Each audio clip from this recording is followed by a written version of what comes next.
Simone Alisa arrived at her polling place in Atlanta's Old Fourth Ward at 9:45 a.m. on Tuesday. 5 hours later, she would cast her vote.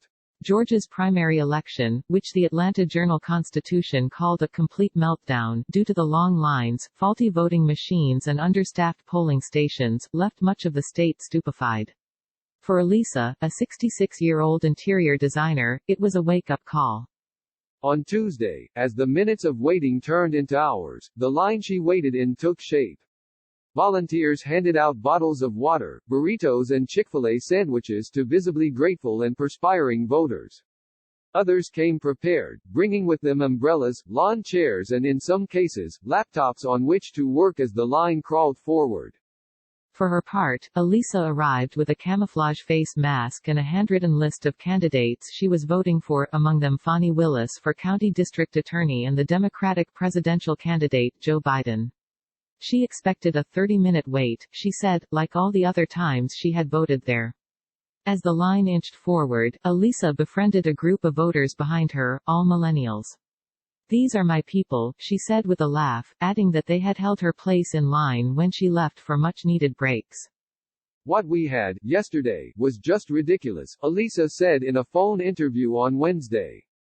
The bungled election, she said, added to a cocktail of frustrations experienced by voters, due to the coronavirus pandemic and the protests against police brutality and racism that have taken hold across America after the killing of George Floyd.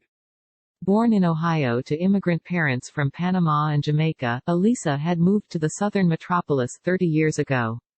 "Atlanta was like the Black Mecca," she said. "I felt there were better opportunities for me." Those promises rang true for Alisa. But others in her city are struggling and a new president alone won't change that. A lifelong Democrat, Alisa paused when asked about the appeal of Democratic presidential candidate Joe Biden. She was more interested in who he would pick as a running mate. She's hoping to see the former Georgia state minority leader Stacey Abrams on the ticket, she said, in large part due to Abrams' work around the issue of voter suppression. "With what happened yesterday and how we were all standing and waiting, yeah, who he chooses is going to be critical for him," she said. When she finally made it inside the recreation center that day, it was close to 3 p.m. Alisa saw just 10 voter booths and poll workers. "It's going slow," she said after casting her vote. "Something's wrong with this picture."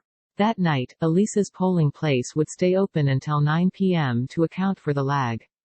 Other voters would still be in line at midnight. Voting rights and civil liberty groups said the election was a massive failure. "Countless Georgians were deprived of their sacred right to vote," said Andrea Young, executive director of the ACLU of Georgia.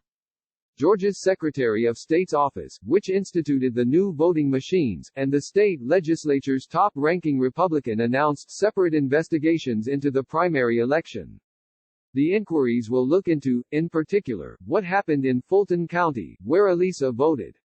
For Alisa, the experience reinforced her belief in voting as a vehicle for change.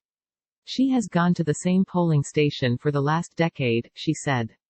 "Never has she experienced anything like yesterday. As far as voting goes, I think people have gotten away from human decency. If you have that, you will do what is right," she said. She now plans to volunteer as a poll worker in November.